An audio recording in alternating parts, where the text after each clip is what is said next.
Sorry, I was laughing because on my swerve bend the corner woes is kind of what the Raptors are right now. Yeah, they got some defensive woes.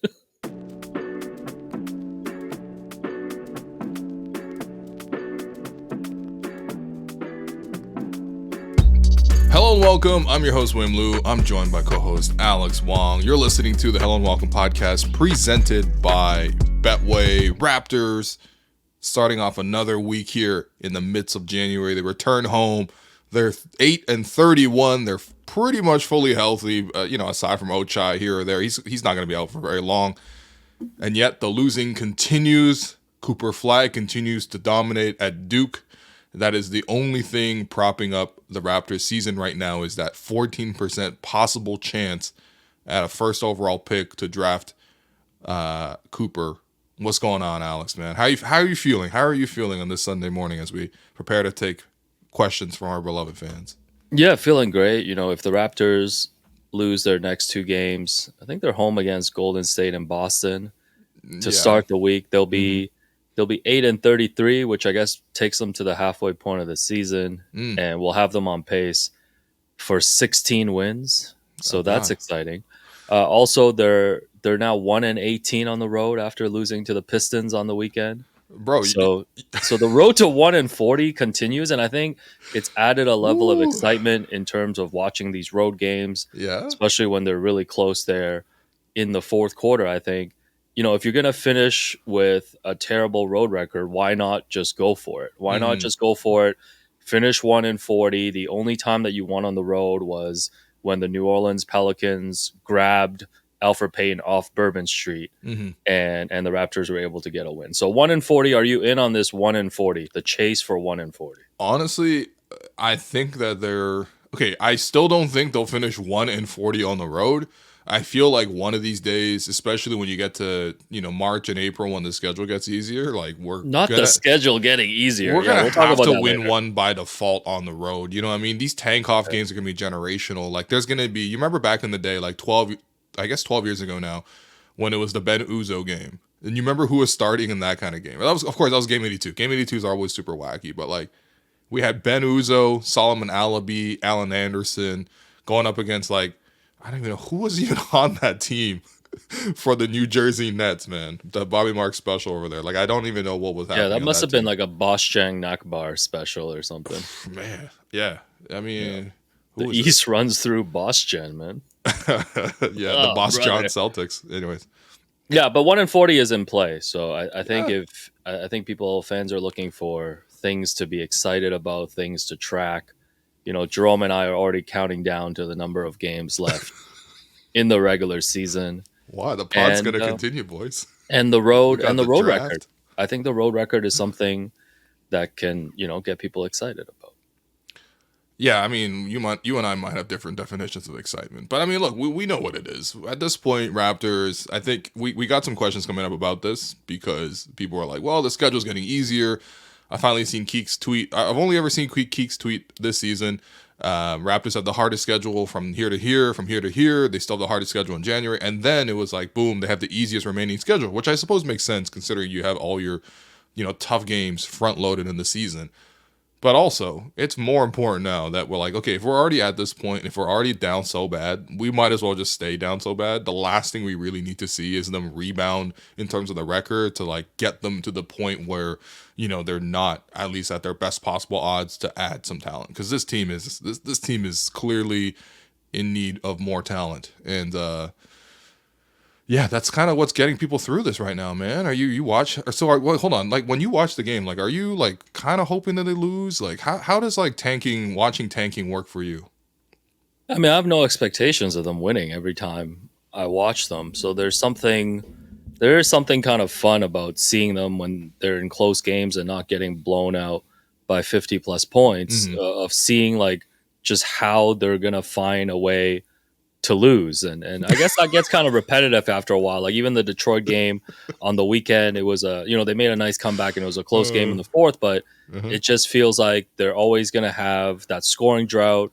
I mean, on Saturday they sprinkled in just missing a bunch of free throws Yeah. in the fourth quarter, They missed and like 7 straight free throws in the fourth quarter. Like, how is that possible? And it just seems like every time the other team needs a basket in any scenario, they just get it.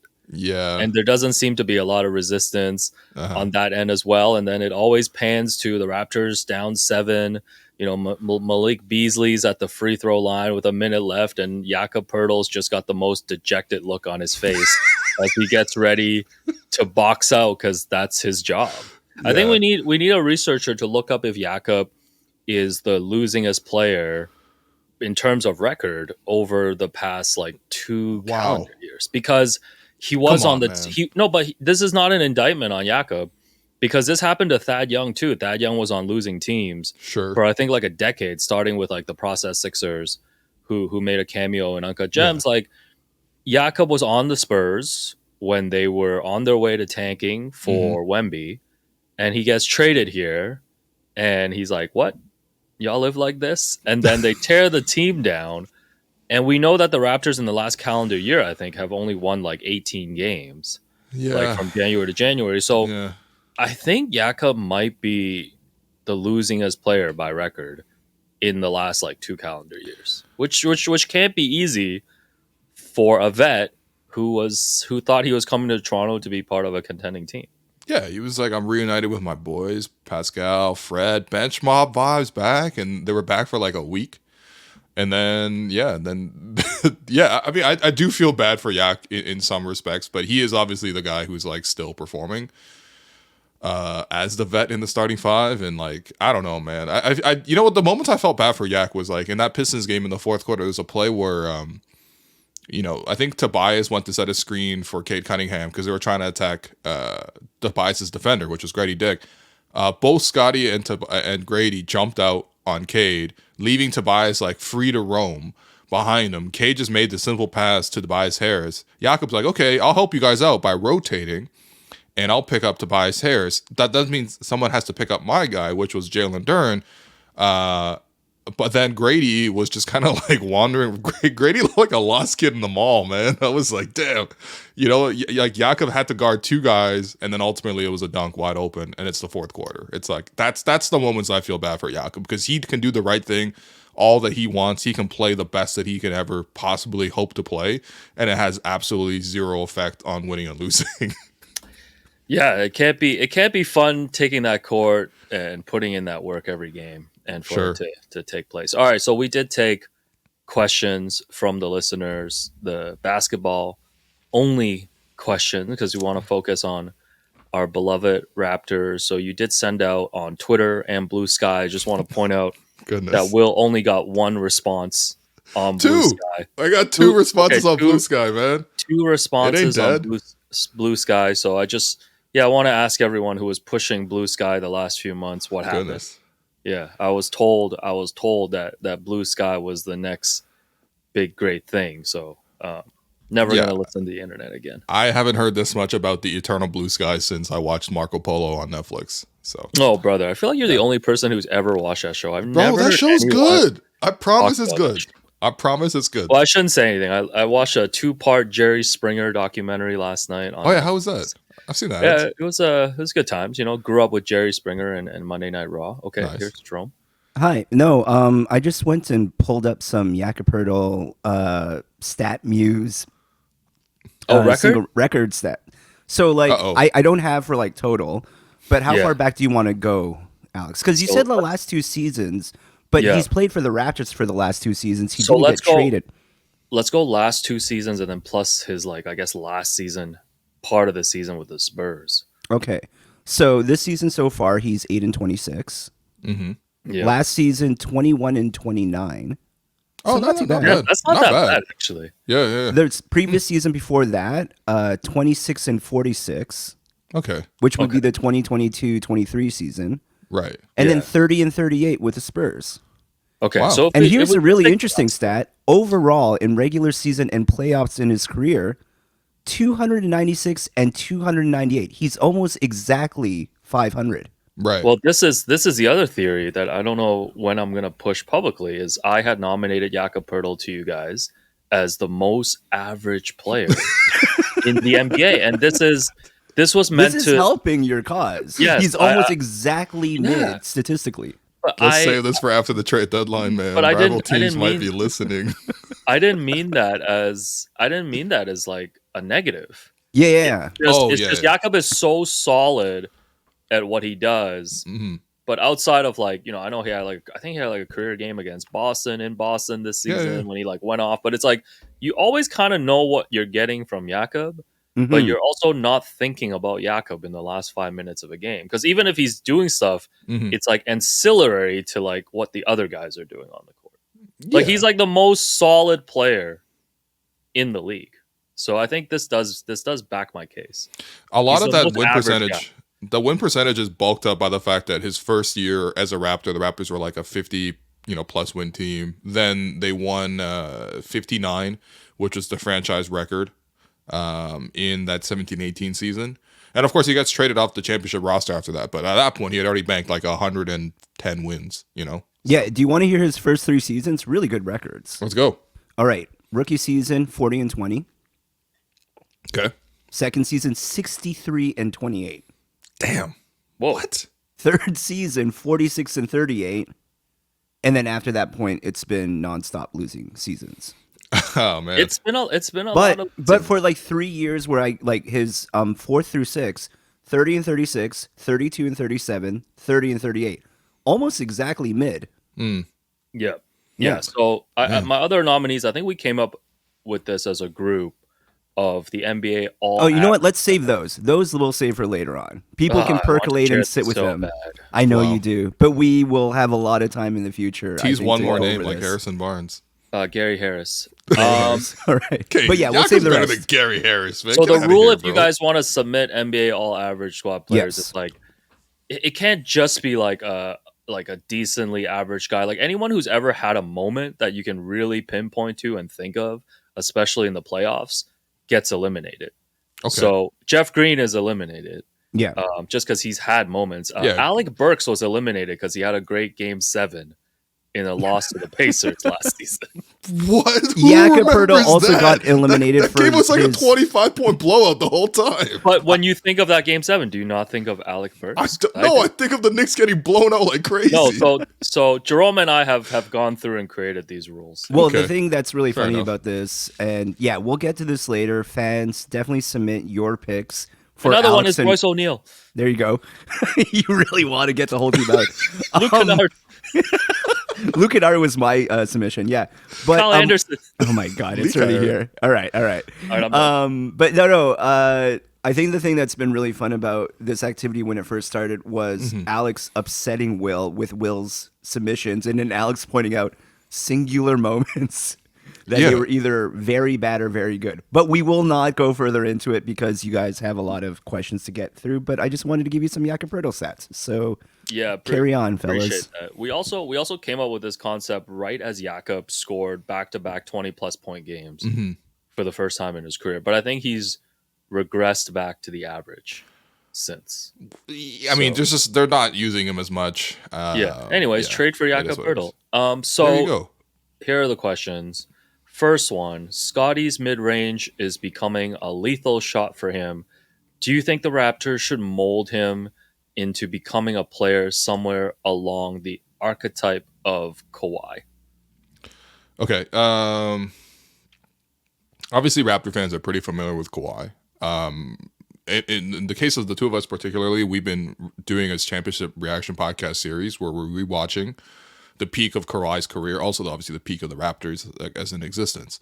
So I would have to very honestly say that there is a pretty big chasm between the two players as of right now. Now, granted, I think Kawhi also started his career relatively slowly.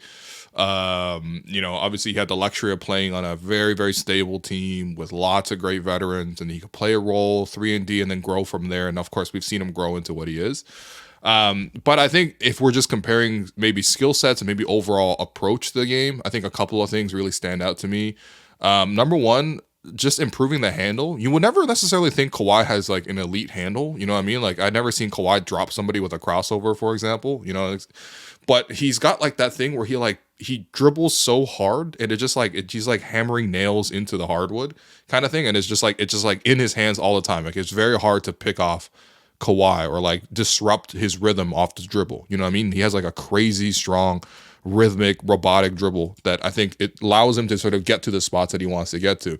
The other thing is he's a really, really good pull-up shooter, whether that's from three, which obviously right now for Scottie needs to improve. Right now, Scottie's shooting 29% from three. That's basically been his career average. Like, obviously, teams aren't going to be able to, they're not very much afraid of him pulling up for three, right? I think, that's pretty clear, especially based on what's happened in the last month or so.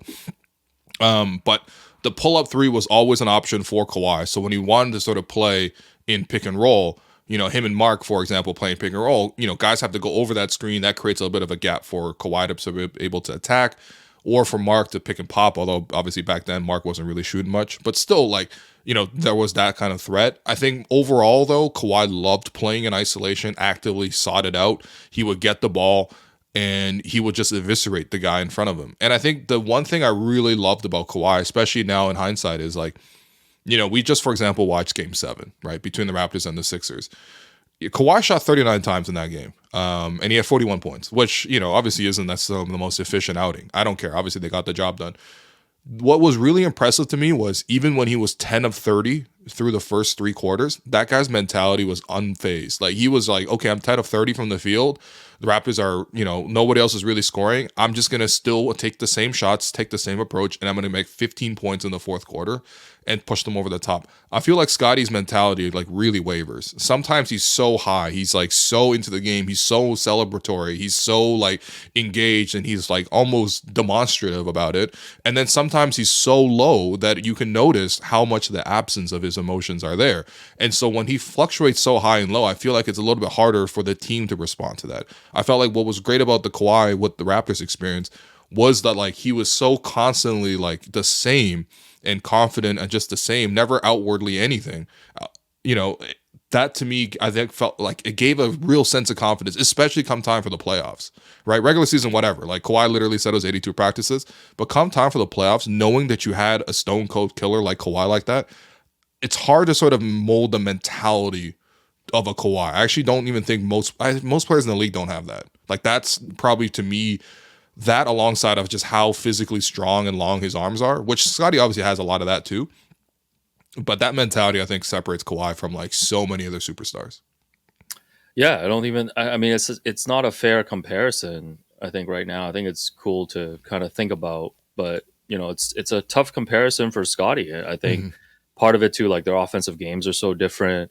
And also, like I love for Scottie to get more playoff reps and playoff experiences to be able to kind of figure out what that looks like in the postseason for him too, so he can like take that to the offseason and adjust. So hopefully the Raptors will have built a playoff team around him by like, his 7th year in the NBA. I guess that's what we're on the pace. I mean, technically he made the playoffs one time. Okay, yes, come on now. He was injured in the first game, came back. He had a good game in that first one for sure. All of that stuff. But yeah, this is a tough comparison. This is a tough comparison. But how about I throw at you the last guy that the Raptors tried to mold into Kawhi? Okay. Pascal Siakam.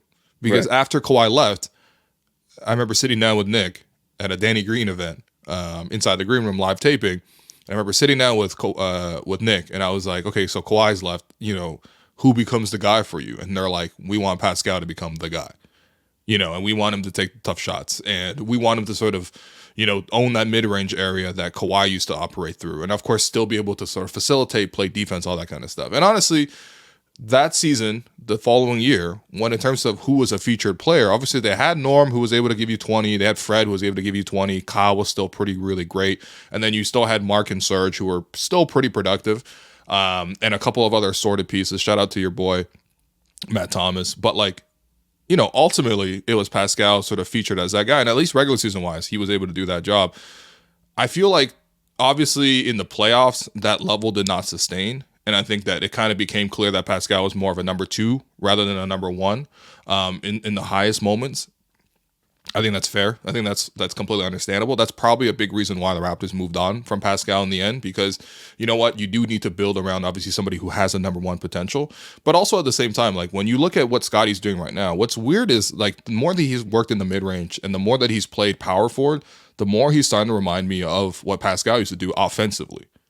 You know, like when you see him operate in the post like that, when right now the most exciting part of Scottie's game is the mid-range jumper, the little short turnaround on the baseline, but usually facing up, then getting into a back down and then sort of a half shoulder spin and then turn over the other shoulder, shoot the jumper.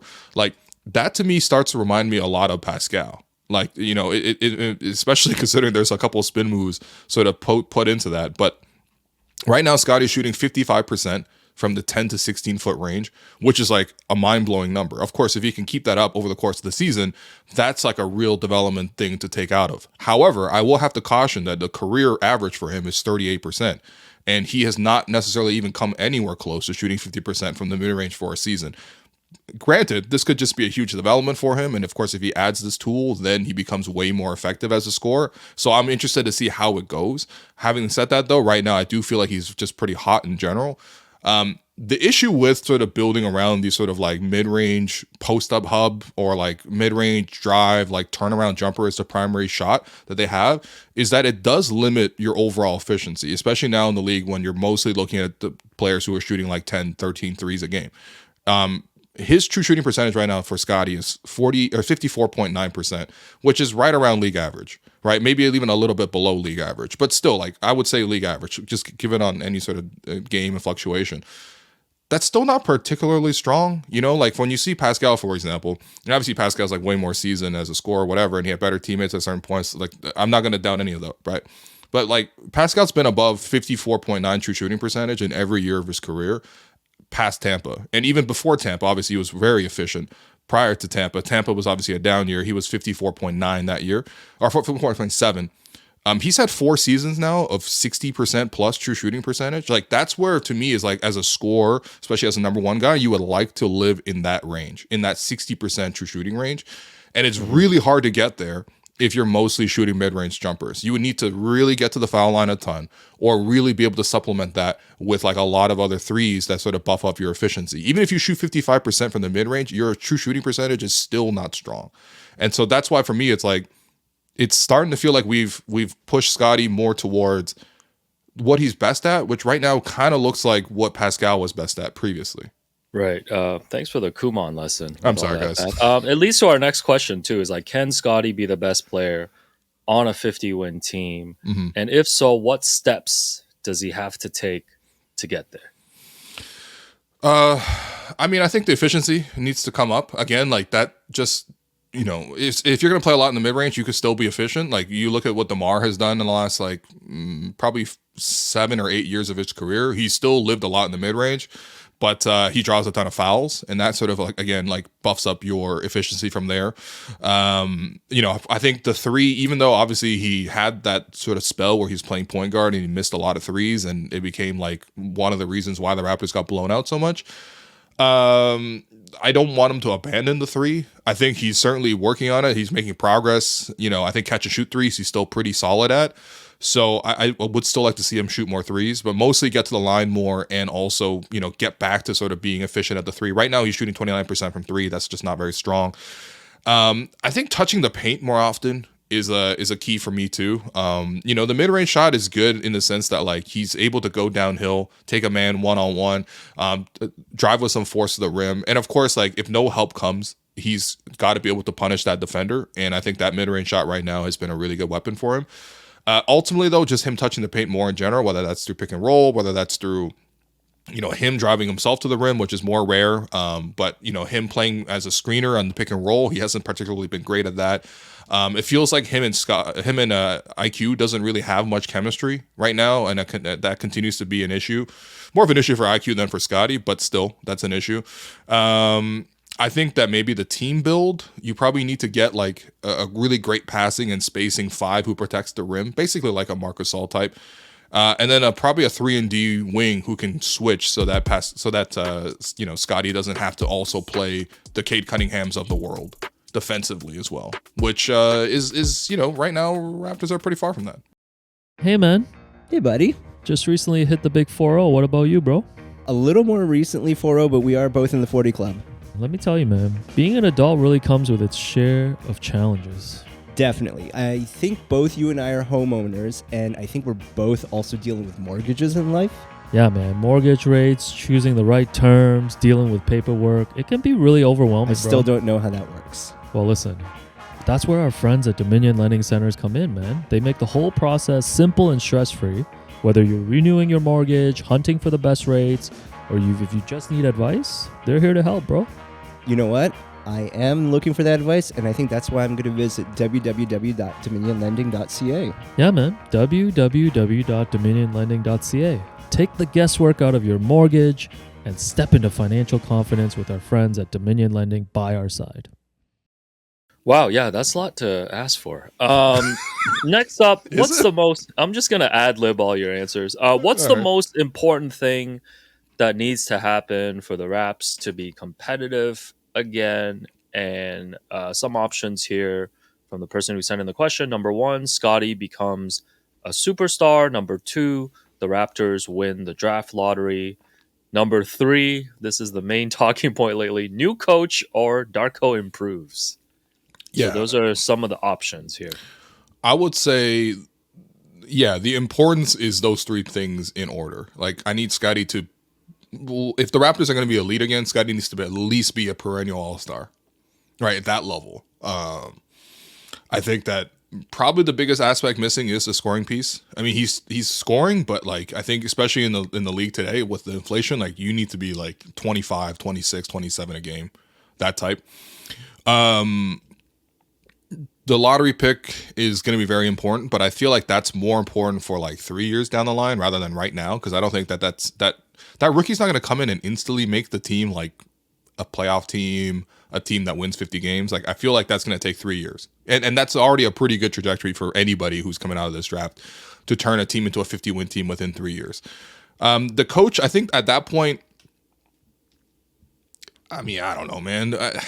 How much do you see this as coaching right now? The team is just not good enough and built strong enough for even a conversation to be had about the coach. I feel like, like it's just a season where they're just running guys out there trying to develop guys. It's just a really hard environment to evaluate a coach. And that's not to say that Darko's like a really strong coach. I think all of the criticisms that has been brought up, even about the team's defense, has been a huge focus lately. You know, fire Pat Delaney is trending. Pat Delaney's hard as hell. Fire Pat Delaney is trending on Blue Sky. So not my media game coach. This is the problem with rebuilding too. It's really hard to evaluate something like a coach. Like, again, we all keep saying, like, if you bring in a new coach tomorrow and nothing changes in like a month? Like, what are you gonna do? Point the finger at the new coach? I mean, it's kind of like the coach to me feels like an interior designer in a way, you know, like if you just don't have furniture in the house, or like you just have a bunch of discarded random stuff that doesn't fit, then what's the point of hiring an interior designer? Like your house is going to look like shit regardless.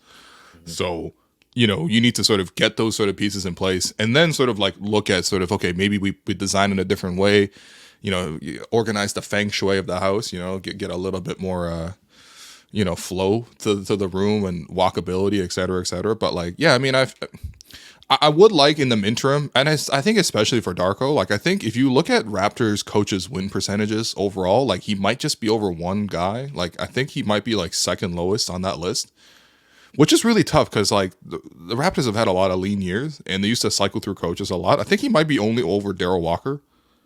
Not the great D Walker. You know what I mean? So...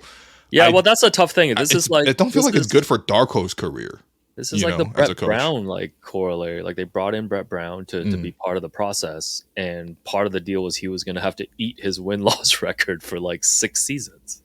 And that's another thing too. You think about like I wonder when these teams were coming up and rebuilding, like, how were Sixers fans evaluating Brett Brown? They didn't really evaluate Brett Brown until they got back to the playoffs. Right. So do you wait until the team is competitive again to really get a good sense of how Darko is as a coach? Like, what's Darko going to look like in his first playoff series, etc., versus evaluating him now?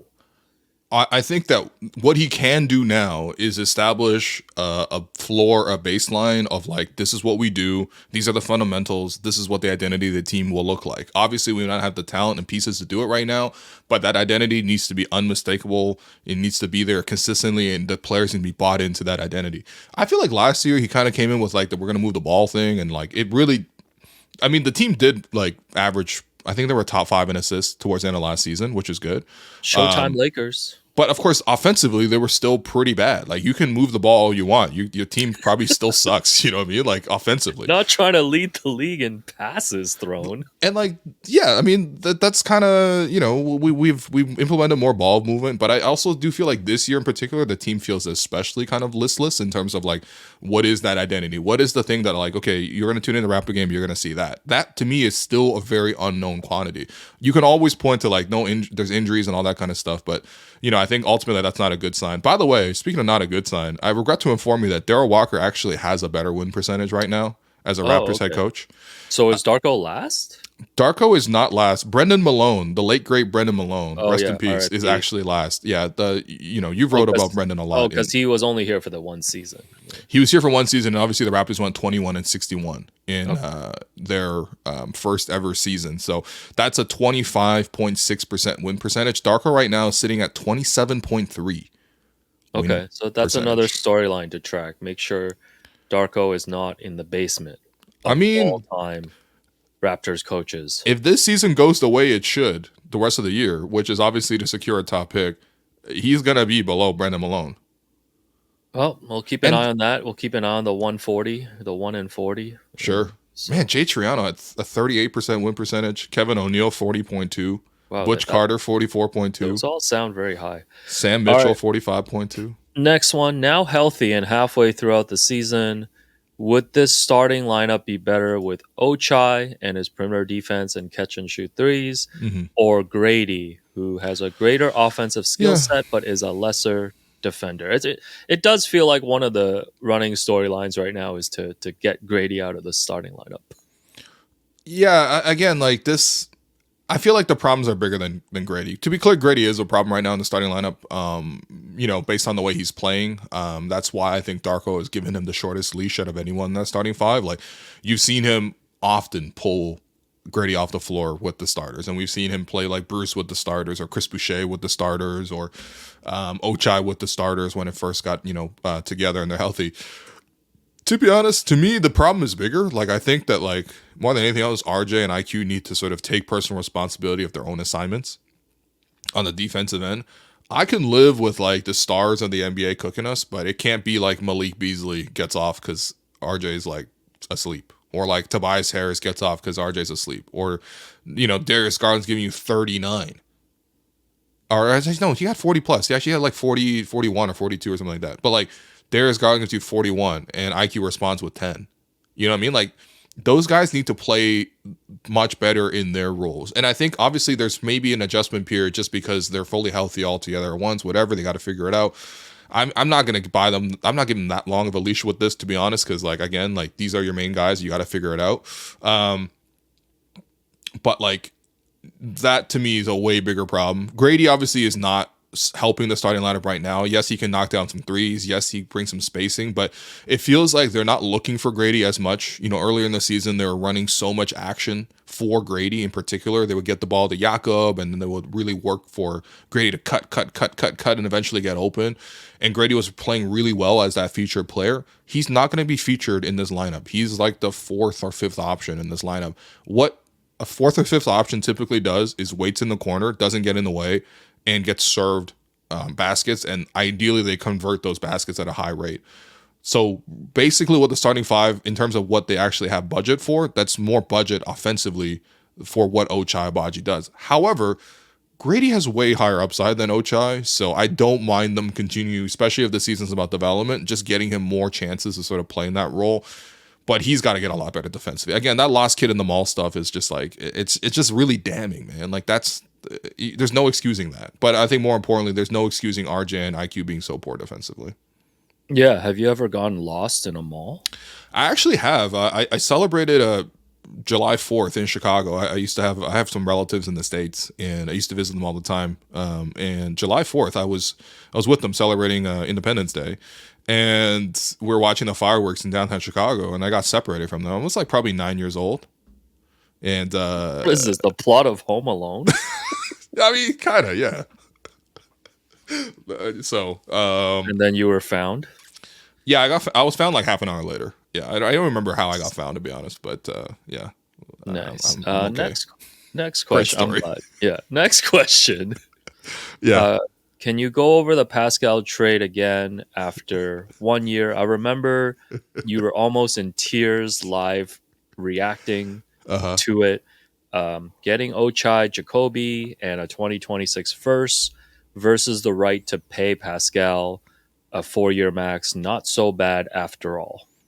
Yeah, so I think I was pretty underwhelmed with the trade at the time that it happened. I still continue to be pretty underwhelmed with the trade, quite frankly. But I do think that, like, if you take a step back and look at it, these max players on big contracts right now, who are 30 and over, and Pascal is 30 this year, in year one of the deal, of 4 years, so he'll be 30. He'll be either 33 or 34 at the end of his deal. Those contracts are hard to move, right? Like, you look at like Zach LaVine, for example. Zach is actually having like a pretty good year statistically. He's a pretty good player, especially offensively, and yet nobody calls Chicago for Zach LaVine. Now, granted, because like no one's watching the Bulls. I guess nobody's watching the Bulls. You're right. My point is that, like, you know, those type of pieces have been harder to trade for in the new CBA, quote unquote. I will say that Pascal's done obviously well with the Pacers. He has basically played every game available for them. He's played all 39 games this season for the Pacers. He was super healthy for them last year as well. This year, he's shooting 52% from the field and 42% from three. His true shooting percentage is 61.5. He's averaging 20 a game. Like, that's really good stuff, right? Like, just in general, we know what kind of quality Pascal has.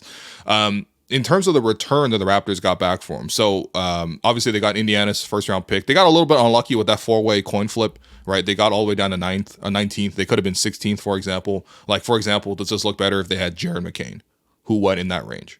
Or does it look better if they had even 18th at Tristan Da Silva, who, quite frankly, I mean, he's older, whatever. He's like the Jaime Jaquez of this year's draft. But still, you know what I mean? Like, you know, we saw what he did against the Raptors, 25 points.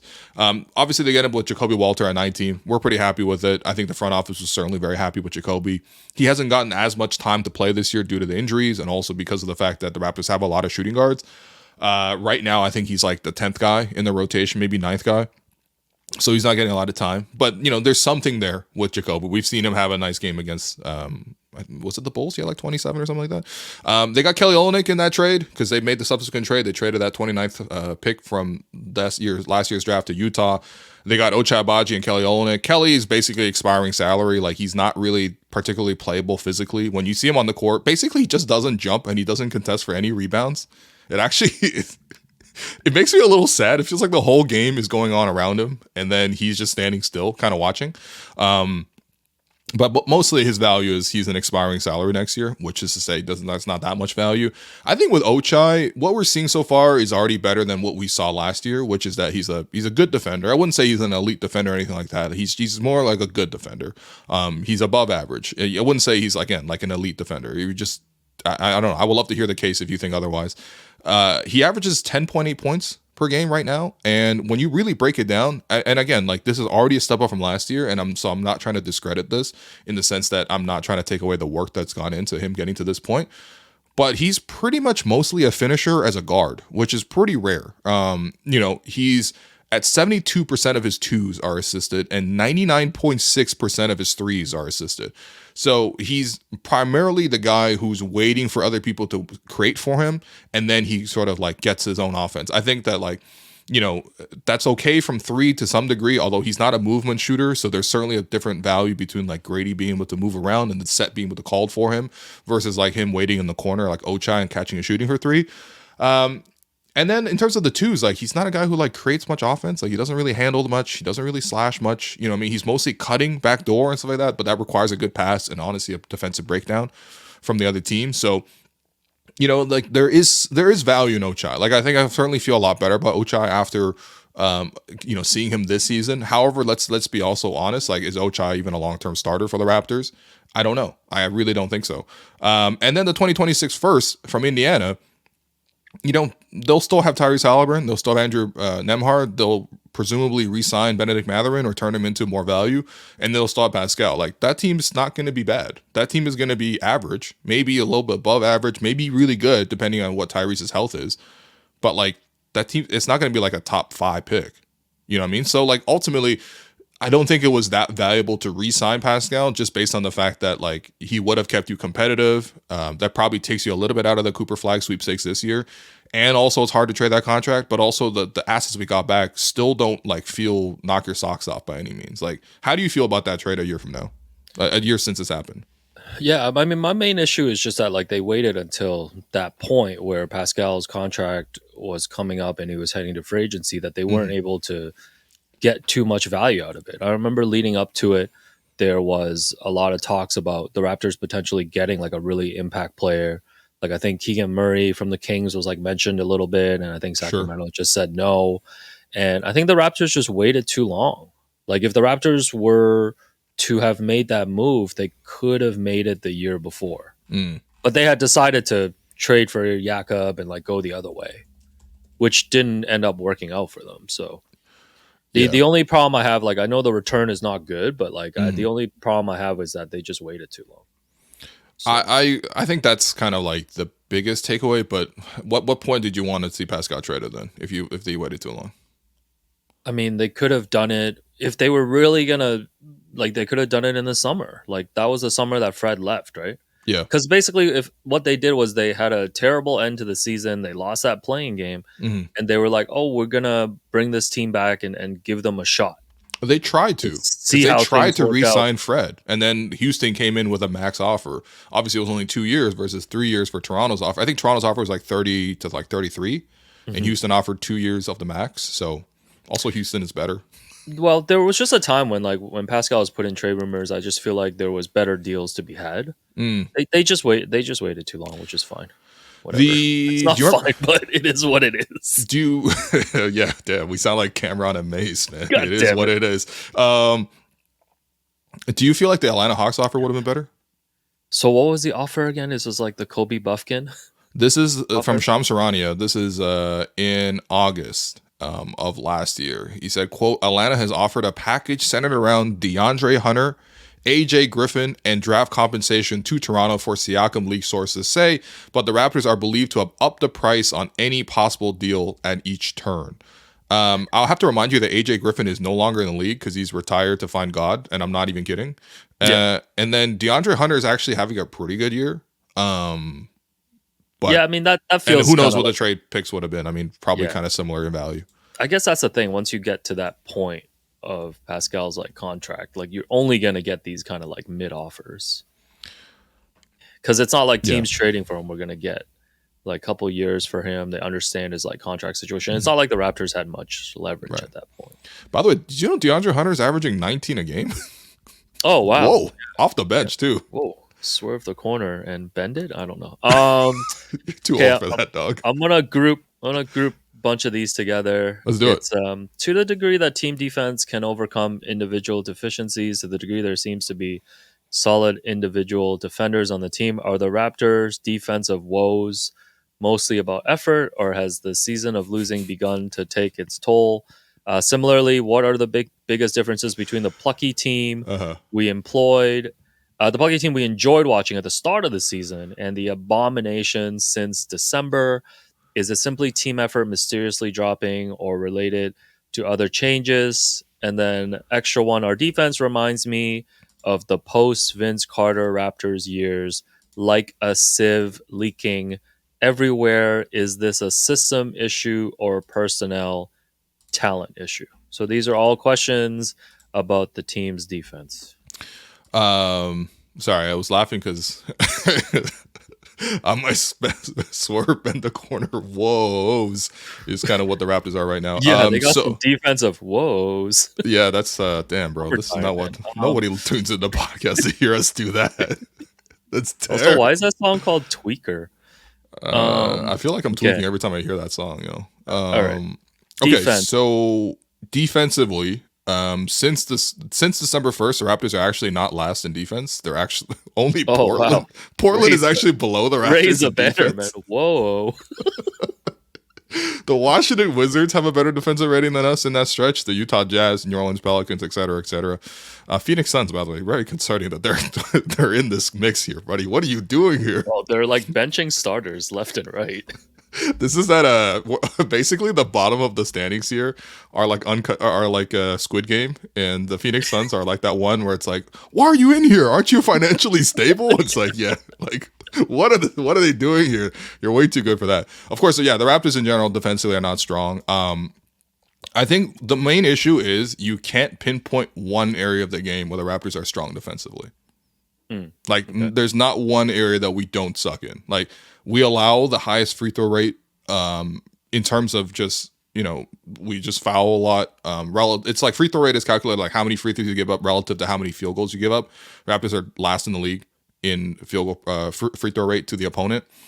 They're fifth highest in effective field goal percentage allowed. So take out the free throws, right? Okay, so clearly they foul a lot. They're pretty bad at fouling people, especially unnecessarily.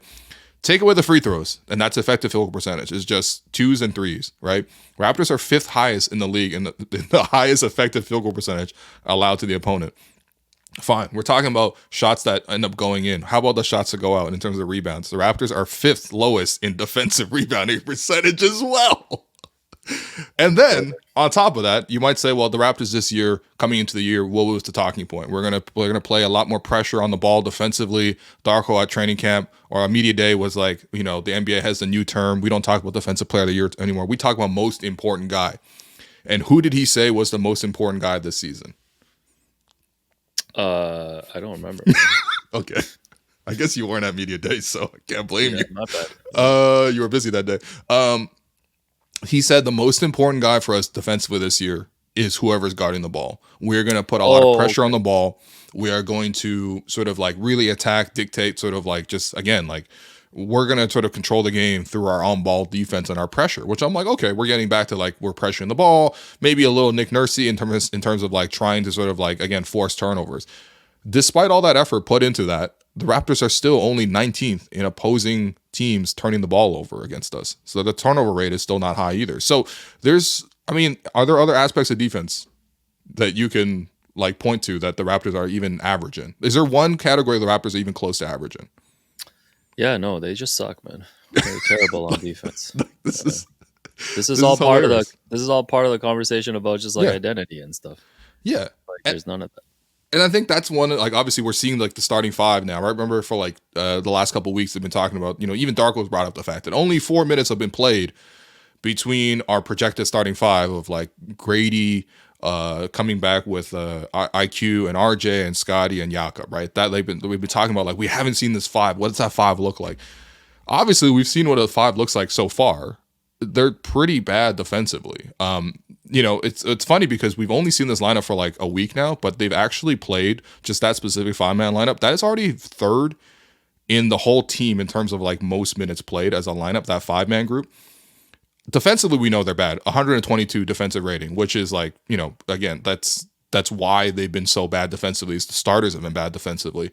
The issue is that lineup should be really good offensively, and if they're going to succeed, they're going to need to be good offensively. They have a 102.3 offensive rating. Like, when you're in that range, like, brother, like that would be the worst offense in the league. Like, yeah, but I'm sorry. I want to give you a one good stat. Now I feel bad for Keeks. I totally understand why Keeks, struggles to give us a good stat because, like, listen, what is a good stat to give you right now? The world is tough. This season is tough. Before we get back to the show, we just want to let you know that this podcast is proudly brought to you by Tangerine. Tangerine is the official bank of Hello and Welcome, the Toronto Raptors, WNBA, and the NBA. Yeah, man, and fans are at the core of everything that Tangerine does, and they're not just fans of basketball, they're fans of fans, right? And Will, I know you know what it's like to be a fan. You're a fan who's got a nickname for every starter. You're a fan who's 5 inches from the screen when the game is on. You're a fan who'll show up to Jurassic Park in a blizzard to cheer on your team. They call me Fan Ho Park. No, that's what Tangerine is all about. Fans of fans. Yeah, no, absolutely. And if you're hearing this, there's no doubting your commitment And fans like you are at the heart of what makes this game special. That's why for the Raptors' 30th anniversary, Tangerine is shining a light on you, the fans, and celebrating the passion that you bring to the stands, because this is how we fan. To learn more about Tangerine's basketball partnerships, head to tangerine.ca/basketball. Now let's get back to the show.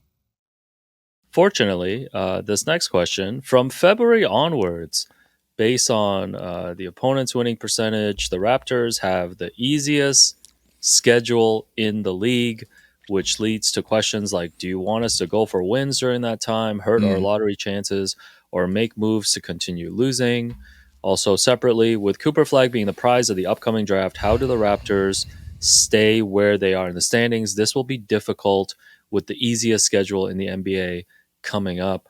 Let me tell you guys, it's not going to be difficult. I'm not buying into this percentage stuff about the Raptors having the easiest schedule. I get relative to the rest of the league, they're playing opponents that are, most of them, I think 27 of their last 37 is against teams under 500. But you know who else is under 500 and crawling near the bottom of the standings? The Toronto Raptors. So even if you look at the February schedule. Okay, let me pull it up. Hold up. Yeah. February, let's start in February. They're home against the Clippers. That's an underdog. Home against the Knicks, underdog. Home against the Grizzlies, underdog. At OKC, underdog. At Houston, underdog. At Philly, underdog. We're an underdog. Yeah, we are 1-19 on the road, okay? Home against Cleveland, underdog. Yep. Home against Miami, underdog. Home against Phoenix, underdog. Home against Boston, underdog. At Indiana, underdog. At Chicago, underdog. Two at Orlando, underdog. That's the entire. We're now in March.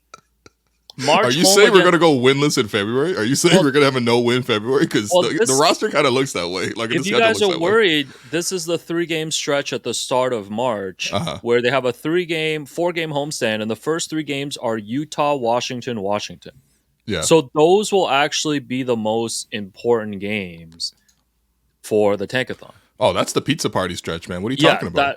So we're going to have to find a way to put like 7 players on injured reserves and just, bring up whoever. Don't we have Frank Kaminsky in the 905? Who got his rights? He's in the G League. No, we don't have his rights, but you can sign him if you want. Yeah, he's a free agent. Get his rights, bring him up. It's like that game when they let Mark Madsen shoot like 20 threes. Not Mikey Madsen from Honora.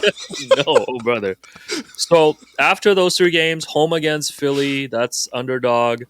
At Utah, Philly's not even that good, bro. Come on, man. Philly's also terrible because they're on the road. Road rules here. At Utah, they'll be an underdog. At Portland, underdog. At Phoenix, underdog. At Golden State, underdog. Host San Antonio, underdog. At Washington, even. At Brooklyn, even. Versus Charlotte, underdog. At Philly, underdog. At Chicago, underdog. Versus Portland, okay, even. Versus Detroit, underdog. At Brooklyn, yeah, even. Versus Charlotte, underdog. At Dallas, underdog. At San Antonio, underdog. Where's the easy schedule here? There's like 5 games where the Raptors are potentially like, oh, whoa, swerve, bend the corner. They might get a W. Whoa. No. Oh my God. So I am completely against this statistic of the Raptors suddenly having this easy schedule. An easy schedule does not exist when you're a top 5 bad team. Yeah, I regret to inform you that the Raptors are the easy schedule, not the other way around, man. Yeah, it's like when you're sitting down at a poker table, you can't spot. I don't know. I forgot the quote. Yeah, if you don't know who the fish is, or like, you're the fish. Speaking of fish, no, that's later. Yeah, I mean, damn, bro. Do you think we have a 2-game win streak in us the rest of the season? Yeah, there's definitely 2-game win streaks to be had. Oh, okay, really? During this, but I think the bigger point I'm trying to make is that I'm not that concerned. Okay. About this easy schedule suddenly resulting in the Raptors like piling up wins and going on a long win streak. I would say by February and probably heading into March, they're going to be pretty comfortably in that bottom 5, if not bottom 3. Because I know bottom 3 is the goal. Bottom 3 is the goal. Again, you don't have to be the worst team in the league. However, there are temes like Washington in the league and Utah in the league and Portland in the league. So those are the crucial games that the Raptors need to swing down the stretch. However, I'll pose this to you. If most of our core is in place outside of the new player that we are going to end up drafting with that first round pick. And they can't even get you 20 wins. Does that not say a lot about this core? Yeah, of course. Yeah, I think a lot has been said about this core so far this season. And that's why I'm like, I need to track how this group does. I know that like the games are ultimately relatively meaningless. But I actually need to see how this core does in relation to each other, if there's any chemistry at all. If they're not, like right now, again, like this is already, we've talked about injuries, used that as an excuse all season. That's already the third most used lineup with the Raptors this season. And that lineup is a huge negative. A 102 offensive rating on a 122 defensive rating. Like, you know, if the healthy group doesn't figure it out, and I'll give them like 10, 15 games. Like at this point, whatever. It doesn't really matter. But you know, if they don't show more games like they did against Cleveland, which, by the way, they lost. And also, by the way, Cleveland was like, yeah, it's chill. We'll just rest Donovan Mitchell. Like, we don't need him tonight. And they were right. Like, you know. Yeah, the Raptors are the easy game on the schedule right now. That's tough, man. They are the easiest game. We've been the easy game on the schedule for like years now, man. Also, when do you think we'll have a 3-game win streak this season? Because we've actually had 2 separate 2-game win streaks. Yeah, I would vote no on the 3-game win streak. Okay. I don't think that's gonna, and I think to the point of this, the tanking, you're gonna start to see some people just like show up on injury reports and miss like 3 games. Okay, I think this is what happens. Like towards the end of the season, you probably get to a point where the team really does not want to risk picking up like 2 or 3 extra wins. I would hope, because the front office has made this the mandate for this season. This is a rebuilding year. Like, I don't think the Raptors would be the type of team that would sacrifice a couple wins here and mess up those lottery odds. Right. The Raptors have 1 win since December 5th. Well, December 3rd, sorry. December 3rd. Yeah, but this is what I'm saying. Like, we shouldn't have to worry so much about this easy schedule. Are you cool with the Raptors going right now? What are they, 8-31? Are you cool with them going like 5 and whatever? Are you cool with 5 more wins the rest of the season? What's the difference? End up at 13. Yeah, what's the difference between finishing like 13-69 and like 18-64? Honestly, you know what the point is? It's actually relative to Washington and Portland and Utah. If those teams start winning, then the Raptors have more like room to win. But yeah, wow, this is tough, man. We're literally at the very bottom here. It's tough. All right, some quick rapid fire ones. Let's go. Which Raptors youngin do you currently have the most unrealistic hopes for? I.e., they show amazing flashes despite overwhelming evidence, aka the Precious Achua trap. Okay. People were that hyped for Precious. I mean, I love Precious. Precious was killing for a little bit. Like when he was knocking down those threes and he was defending guys, and you know he's getting like 5 offensive rebounds a game. Like he shows flashes. What's your answer? It's probably Jamal.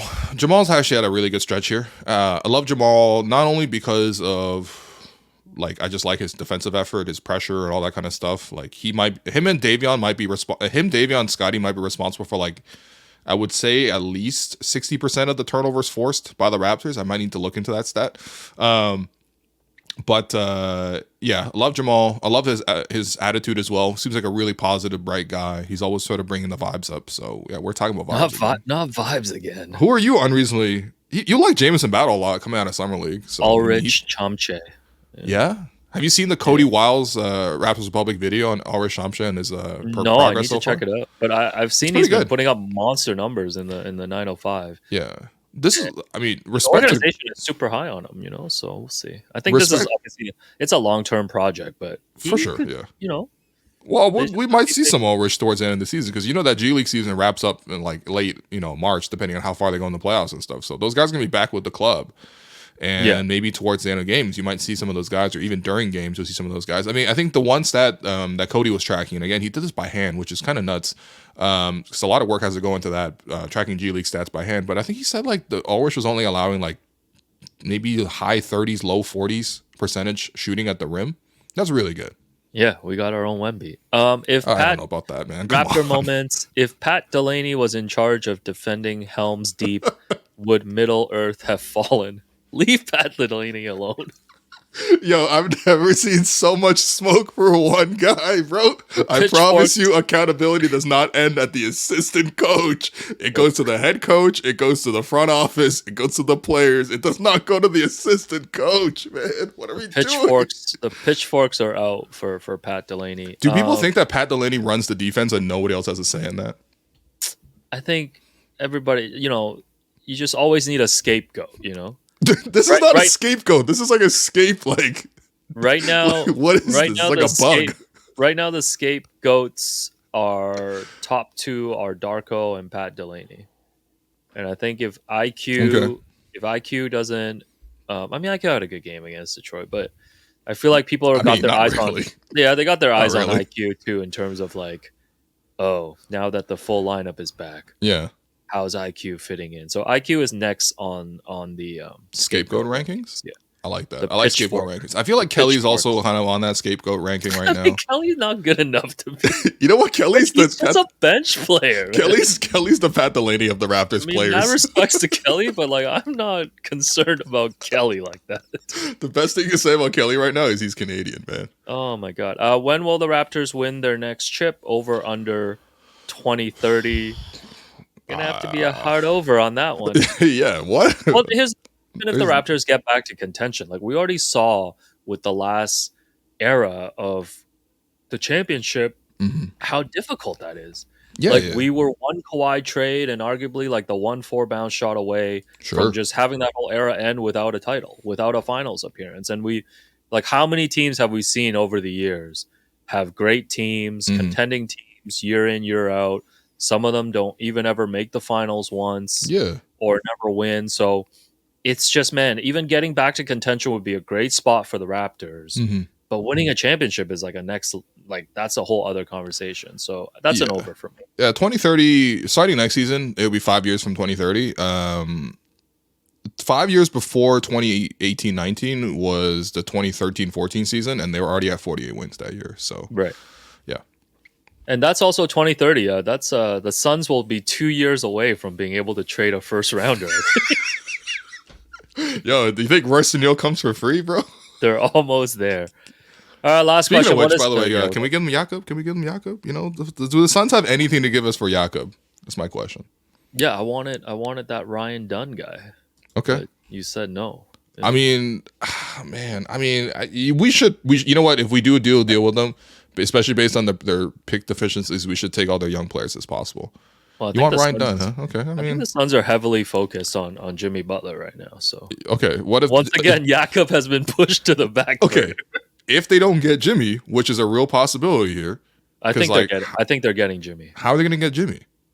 They're going to get Bradley Beal to waive his no trade, and then Beal will probably get shipped in a 3-way somewhere else, redirected somewhere else. Where's he getting redirected to? That actually he wants Detroit to go Pistons. To. He's got to waive his no trade to go to Detroit. That's insane. Well, they're actively having him come off the bench, and I know they're saying all the right things right now. But do you think Beal is happy with that? They're clearly trying to push him in a particular direction to waive the no trade. Waiving a no trade to go to Detroit would be unprecedented. I'll just say that much, especially coming from Phoenix. And I know that he's coming off the bench or whatever, but bro, at the end of the day, let's see if Stradamus is going to be wrong again. My point is, if they don't get Jimmy, you realize that that's a team starting Mason Plumlee at center, and they do have a big expiring salary. And they have sent Yusuf Nurkic 2 helms deep. Yeah, Yusuf Nurkic is in the Hornberg right now. He's blowing on that horn of helm hammer hand. So there we go. All right, one quick email. This is from Tom. He said, "Hey guys, long time listener, first time caller. Just wanted to give thanks for the Championship React Pod series. At this point, it was only 2 in. It's an absolute joy. I'm a London, England-based Raps fan who's been following the team from afar for over a decade. I used to work in music, and a Toronto band I repped stayed over at my place in their early touring days, the same night as Game 6 of the 2014 Brooklyn series. Damn. It took a game, and I was hooked, and even after watching Paul Pierce block Kyle Lowry at the buzzer in Game 7, I vowed to follow them for the following season. As with many of our previous runs, the 2019 playoff series is something of a blur as I watched every game live, often going to sleep around 11 for a couple hours, chugging a Red Bull, then sleeping post-game before heading to work. To have such a great reminder available is a godsend. So thank you again. Was cracking up listening to the Orlando Game 1 pod, as it's still one of the funniest, wildest, bizarre games I can remember watching. I was at a friend's birthday night out in Hackney Wick. I went out in my OG jersey, and the game tipped off around the time the night started getting leery. And without getting into it, let's just say watching DJ Augustine shoot us into oblivion on my phone while holding off a member of security throwing punches at my friend isn't the best way to watch Kyle go for 0. Thanks for all the great work. Huge fan, Tom. That's a great email. Okay. Yeah. So, I think he just calls himself Tom. Swerved on that name. Whoa. Why'd you stuff the H? Why'd you pronounce the H so hard? No, that's exactly why we're doing the Championship React pods. Because I think that, like, it's also... What was so great about that was, like, there were all these life experiences tied into those. You know what I mean? Like, I think that the only thing I regret about covering that team was not being in Toronto the night the Raptors won the championship. Because I would have been out all night with all my friends, just, like, roaming the streets and, like, loving the scene. You did get to celebrate after at the parade and, like, other things. We did. We did. But I know I probably would have lost my mind that night. And, I mean, I think that's the memories that's why the Raptors have such a big fan base. Like, that whole era brought in so many new fans, brought in so many people along. And, like, there's still people who are fans, but, like, when I run into fans now and they're like, yo, you know, big fan of the show, whatever, and then they're like, you know, the number one thing they tell me is I haven't really watched the Raps in the last, like, 2 years. And it breaks my heart a little bit. They're always like, you know, how are the Raps doing? You know what I mean? But, like, I don't have anything good to report to them, man. What am I gonna tell these people? It's okay, man. The Leafs are gonna win it all this year. I don't care about the damn Leafs. Whoa. Who cares, bro? Whoa. Before we wrap up, just want to let you know, since Doug Christie took over with the Sacramento Kings for the failing Mike Brown. No, shouts to Mike Brown. The Kings are on a 6-game win streak right now. And they went into Boston and destroyed the Celtics. Yeah. Had a really thrilling home overtime win over the failing Miami Heat. So I don't know if you still think about the NBA in terms of divisions. Okay. But the Kings right now are creeping up in the Pacific Division. Trailing only the Clippers and the Lakers by a couple games here. They've got the Warriors and the Phoenix Suns behind them as well. If you believe in this Sacramento push, they are 10-1 right now to win the Pacific Division. I mean, I know it's still a bit of a long shot bet to see if they can pull that together, jump the 2 LA teams. Yeah. But I just think if this is the best chance to jump on it right now, if you really believe in Doug Christie's Sacramento Kings, 10-1 to win the Pacific Division. This is the most balanced division I've ever seen. Because as of recording right now, they're all mid. Doesn't include Sunday's games, but the Lakers are 20-16. The Clippers are 20-17. The Warriors are 19-19. The Kings are 19-19, and the Suns are 18-19. This is the most 500 division I've ever seen. But honestly, if you're getting 10-1 when all 5 horses are the same, like that's value, right? Yeah. So make sure you check out the QR code below for all your basketball betting needs on Betway. And before we wrap up, just want to give a quick shout out to Elaine, Craig, and Ivy for inviting us to me, you, and Jerome to a friends and family dinner at Isla over the weekend. Shouts to Chef Danvey and Kevin. We had a chance to try some wonderful dishes. You know, Will, the beef tartare, chun fun dish. They had a sable fish dish that was really good. That was elite. You with the green also seasoning. Elite. Yeah, so Isla is supposed to be a love letter to the vibrant cuisines of Hong Kong and tapestry of Asian diasporic influences from around the world. And it was cool to try some of Chef Danvey and Kevin's cooking. They've worked in Vancouver, Barbados, Hong Kong, bunch of different places. So yeah, Isla is on Dundas West and it opens to the public this Thursday. So go check them out and tell them hello and welcome sent you. It was a really, really fun experience. I thought the drinks actually really paired well with the food as well. And very, very creative dishes, I would say. I know I'm like a little bit of a traditionalist when it comes to Asian food, but also at the same time, like that's kind of the spirit of Hong Kong, especially having gone there with you and Elaine last summer. What a blissful time that was. The 3 of us in HK going to Mongkok time and time again. Okay, come on, man. No, it's true. We had a great time going to Mongkok, TST, you know, Timmy Shui, Tim.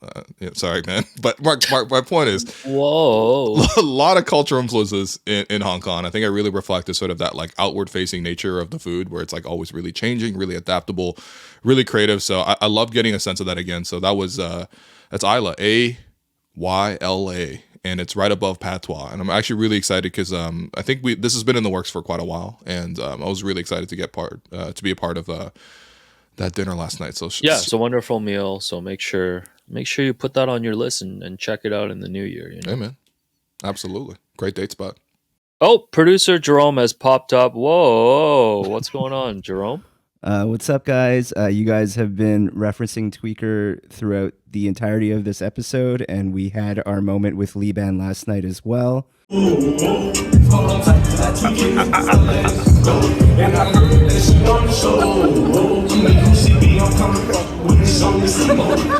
Yeah, Alex, you asked earlier, why is it called Tweaker? And I don't think there is an answer to it, like at least not one I could look up.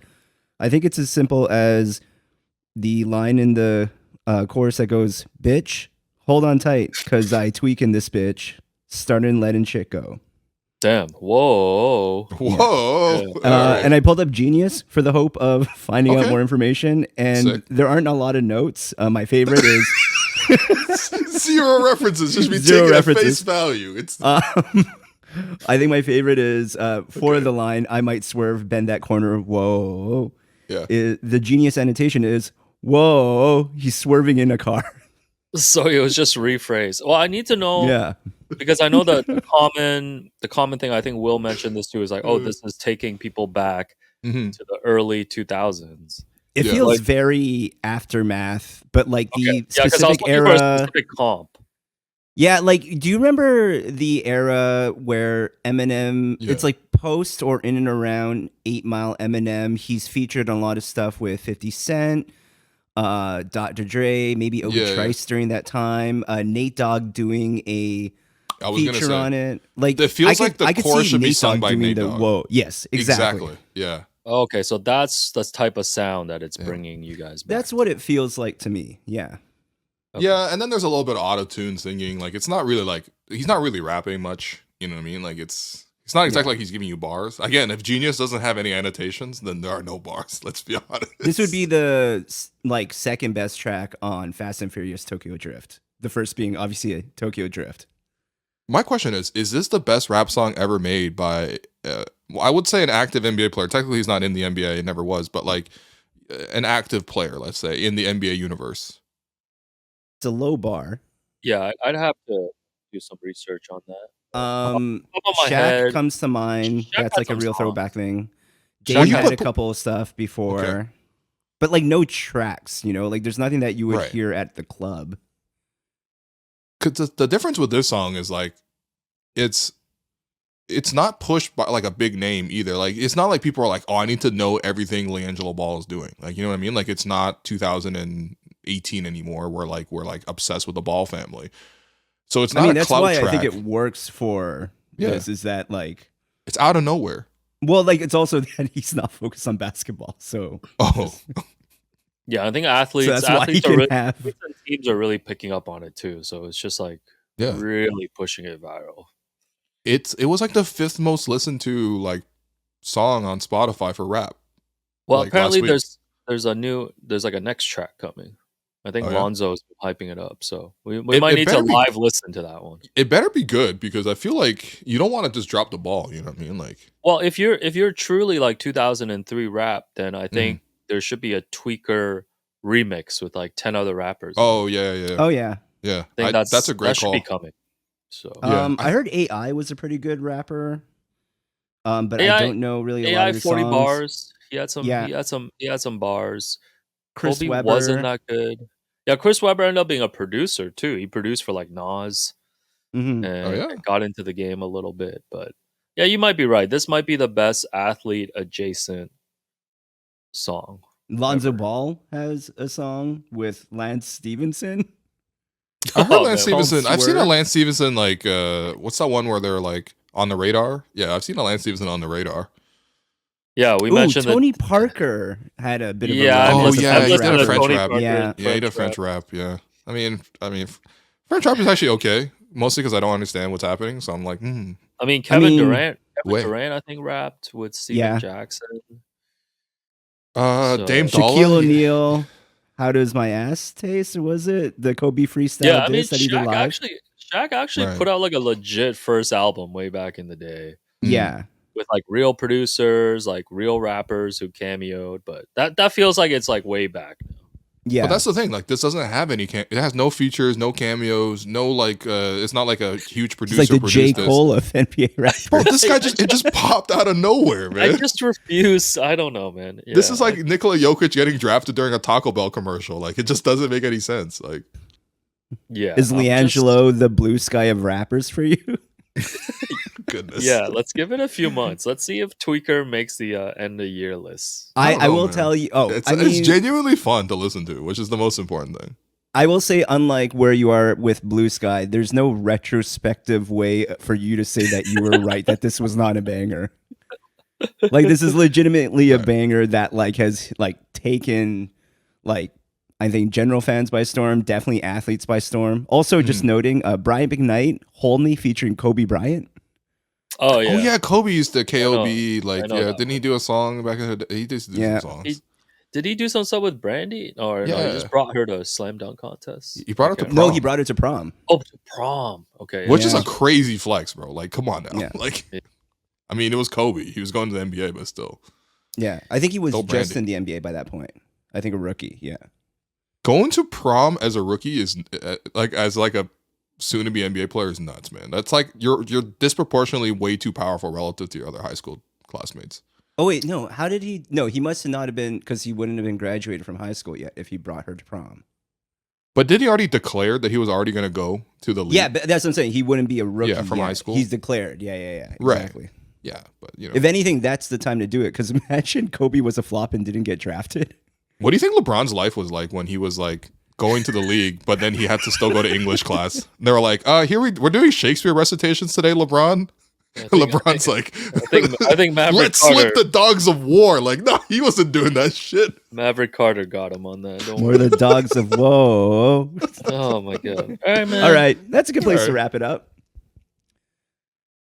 Cool. So we can close the show now. Why are you okay. Notes, right?